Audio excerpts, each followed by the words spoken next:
remember the first time my mom threw me out. I couldn't believe that she was doing that. I remember us just fighting and, well, at least arguing and shouting and saying some mean stuff at the time.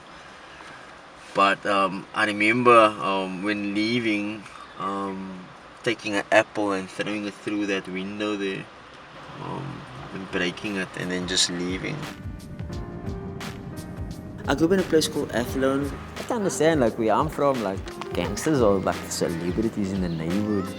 If you want to make a name for yourself, if you want to be seen as cool, and I think in all of us, that's something we crave. I remember when I saw a guy standing on the corner, the group of guys for the first time, I was like, wow, I want to be just like those guys. The respect there, everything about him was just so cool.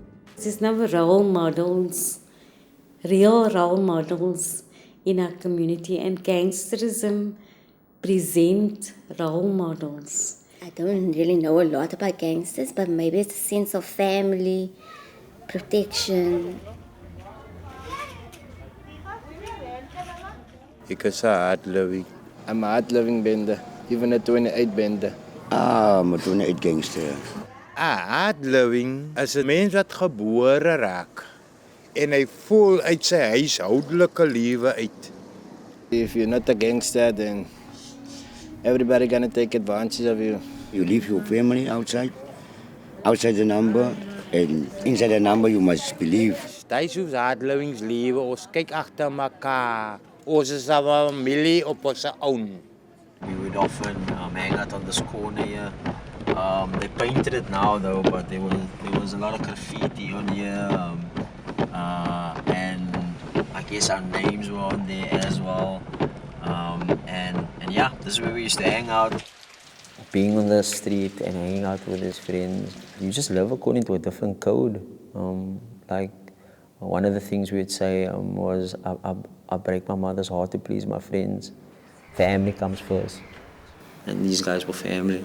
Before my mom, before my sister.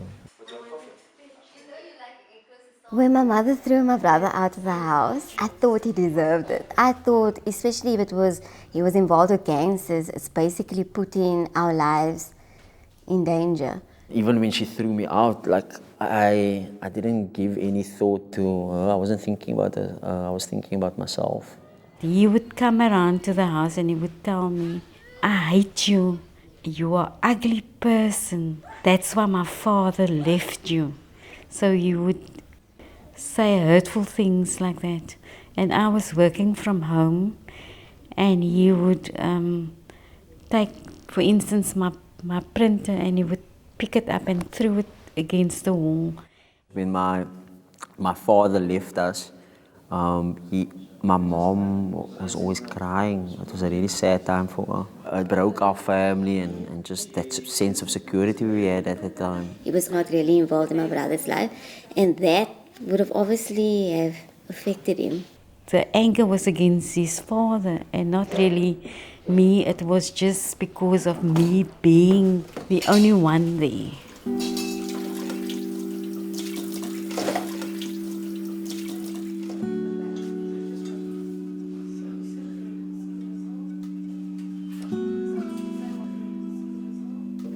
We would buy some ecstasy with some money that we hustled, or something that we stole and sold again, maybe a cell phone.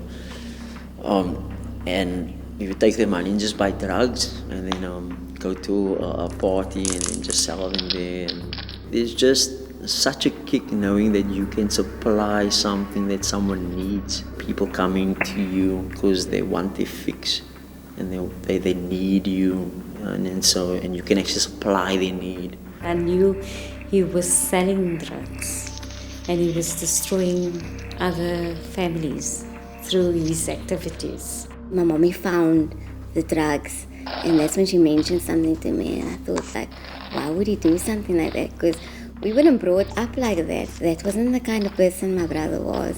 I'd never even imagine that he would use it himself. The quantities that I'm selling, like it's so much, and so the turnover so quick. So I'm selling a lot. I'm pulling a bit for my own personal use, recreationally, and buying wine, and it's just party, and it's just like running this business and this false empire. He was never there. He was never there to guide me. He wasn't there to give me advice. He was just missing. That's why I say, like, especially when he started with the drugs things and I was in high school, it was like he disappeared from my life.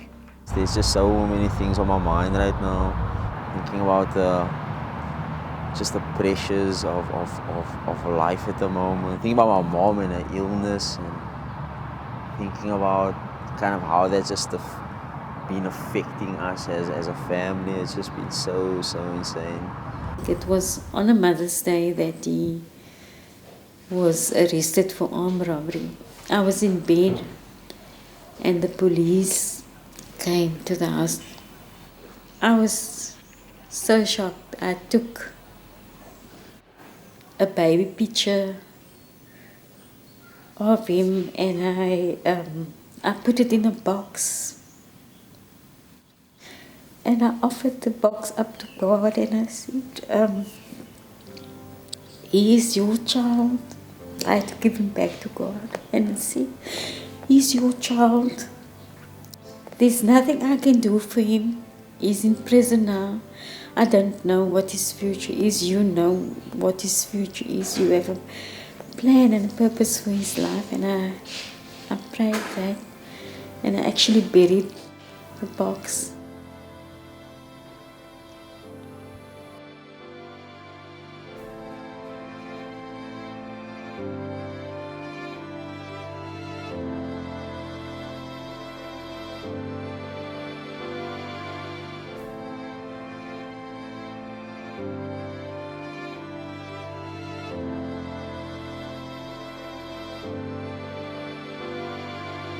If you someone growing up on the Cape Flats, you know something of Paulsmoor. Everybody, it's kind of the norm for everybody to end up there. I'm not scared of going to prison. I'm not scared of prison. Start with yourself. What do you want to do in prison? So that other people don't take advantage of you. I have a family inside also there. If you decide you want to leave the gang, it's up to you. I would rather stay in the gang because when I leave the gang, then I will die. When we left to Paulsmoor, our crew's reputation exceeded us. We had this rep of people that were doing money, the people that had status. One of the gang members from the 26ers on one section in Paulsmoor, they paid money for us to actually be on their section. Coming inside, these guys were like, okay, we need these guys with us. These guys we can use as a vehicle to get drugs inside. And so we were kind of granted like the safe passage to the 26ers. 4 of the clique said yes, 2 of us said no, including myself. Not saying no to them, meaning that we don't want that. We just didn't want it that way because we really wanted to earn it. We wanted to gain that respect. I must have fell asleep like 6 o'clock the evening. Someone woke me up. All the 26ers in that section were there. And they just started asking me like if my friends brought drugs again. And I said no, they didn't. They took a massive lock like this and they put it in a sock. And they just started beating me like all over my body. They wanted me to cry because the minute I cried, that would be a sign to like the jail that I'm not with anyone, I'm in the bush, and it would be fair game to anyone to be raped. After 40 minutes of beating, I just never cracked. Everything literally changed from that moment because then I knew like nobody would touch me. I knew I didn't even need this number anymore. You know, you can't cry in jail, but I saw this broken person. No mother wants to see a kid in prison. When she visited me, I could just see like the hurt. She just cried and I was like, my word, why like, don't cry, because if you're gonna cry, I'm gonna cry. And I can't cry in here. You get killed over tears. I told her, get away here, just get away from me. On our way home, Jill said, Mommy, take a bond over the house and let's get him out of jail. He's my brother, so I thought, no, he's innocent. Took the money, got the best lawyer who got him out. I'm still paying that bond now. When coming out of jail, I first stayed with my mom and then stayed there for a couple of weeks. A well-known drug dealer at the time, he gave me some drugs and basically set me up to start again. I still saw it as an opportunity, and I thought, like, this is me. This is just who I am.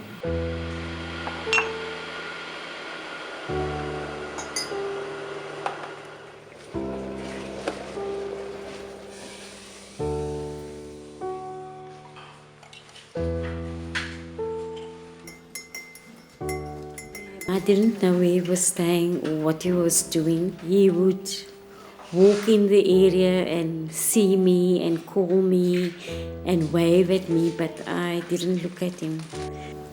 There's nothing you can do for that child, so you literally have to turn your back on that.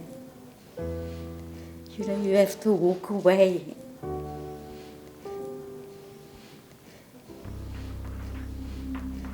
I never started off as an addict. I started dealing. There was just like loads of crystal meth. It's just so accessible. You can't stop it affecting your mind though. It still affects your mind. And so I think that's ultimately where we are lost out at the end though. I always knew that he was using drugs, it's just that I haven't really accepted the fact. I would need someone to phone for drugs at night for me to have a place to sleep. If nobody phones, I have nowhere to go, like literally. This was the last place I was at. I remember standing in this house, rehearsing my speech, thinking about what I was going to say to my mom. I remember in this place as well, being at another little crossroads as well, because I knew I could stay at this place and try to make a comeback in terms of building an empire again, or I could go back to my mom. I decided to go there though, and to ask her for a place to stay, but in my mind I always thought that she was going to say no. I kind of practiced my line, because drug addicts are master manipulators, and so like you gotta get the face just right. I knock on the door, mom opens, and I'm like, Mommy, can you give me a place to stay? But at that point, I have no idea it's Mother's Day. He's got nothing to his name. He's like a baby on the street. And I just tell myself I'm not going through this again. That same night, my mom sent me an SMS and she said, if you want a place to stay, you can sleep in my car in the yard. And I was like, yeah, I'm going to take that opportunity. I'm going to go sleep in the car. Got in the car, it was this old, broken down, like Honda Ballard.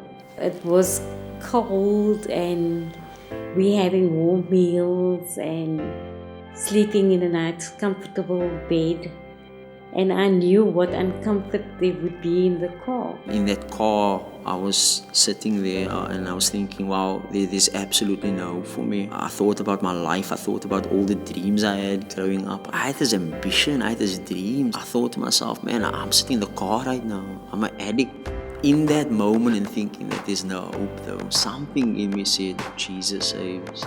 Jesus saves. And I'm thinking in that moment, dude, are you so high on tick that you're thinking about Jesus? And that's when I realized that I've been running away my whole life from God, and I needed Him. And God changed everything.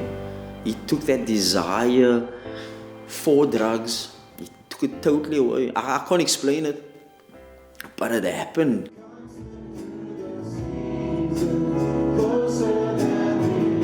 I first met Grant last year, and he is such a transformed guy. I imagine the softest hearted bug, you know what I mean? Because he is such a lovely guy. So tell us a little bit about what you're doing now and why you're doing it. Before I was dealing in drugs, I'm dealing in hope. Hope dealer. And so... That's better, And so, yeah, a group of us, a team of us from Jubilee, Jubilees, we've moved into a tough community, and yeah, we really just want to display the love of God, but also to share the love of God. We didn't believe him. We were like, really? You had an experience with God in the car, and really, we didn't know if it was actually the drugs talking or if it was actually him really doing it. I still didn't trust him.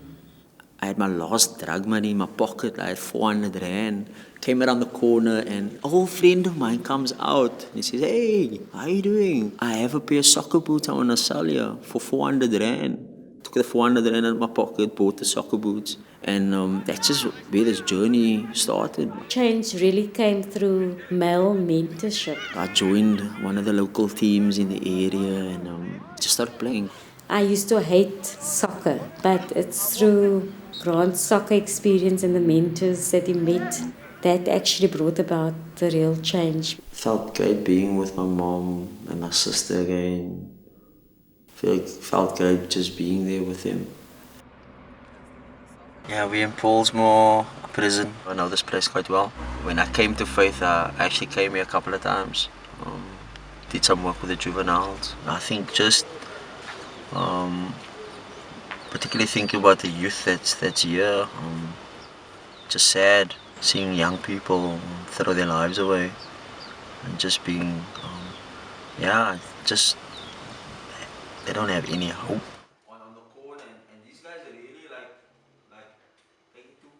I have like kind of mixed emotions about everything right now, because I know that when they left this room, like they have to face the gangs, they have to face the challenges. Like one of the guys, they asked the question, was I even in the uniform that they were wearing? And it just struck me because I was thinking like, man, I'm supposed to be in that uniform right now, pretending to be brave, but absolutely scared out of my mind. I was just like them.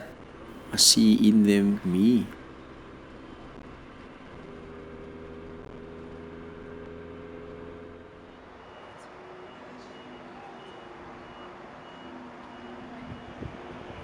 Make me a snoot. Come on. A black one. If you start now and you make for next year.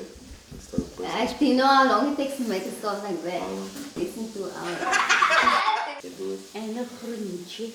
I was making mistakes. You can start production now. start production now. It was very cold. We were in a ward of 6 people in the ward, and the doctor just announced you have stage 4 cancer. We really bonded as a family, coming to terms with the cancer fact.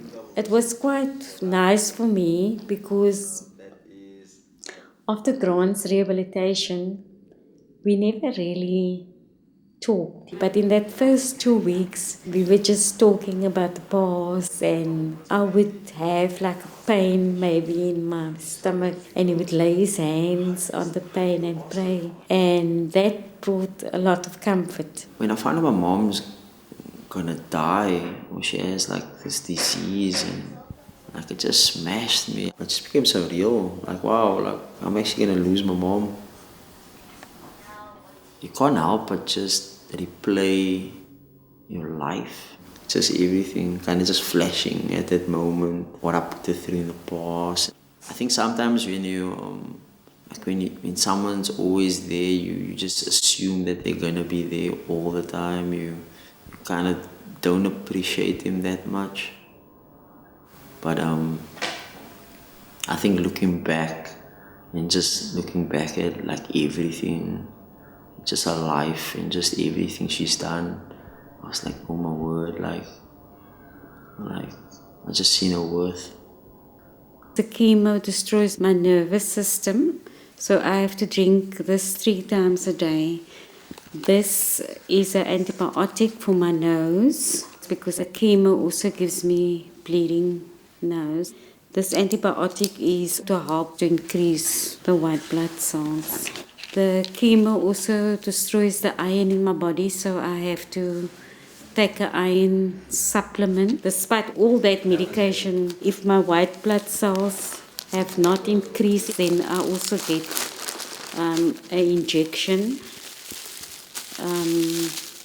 And then I have to administer, somebody has to administer. I get 3 of these injections. So this is basically what I get for the cancer. I refuse to allow the cancer to define this family though. Like it exists, yeah, but it's not who we are. I will get chemo for as long as my body is strong enough to accept it. Grant takes me all the time to chemo treatment. I'm very scared of needles. So it is actually good that he can hold my hand and I don't have to be afraid because I do sometimes feel afraid. Grant, he's assumed that role of protector again. So the cancer has brought us closer again and it's actually have restored the past.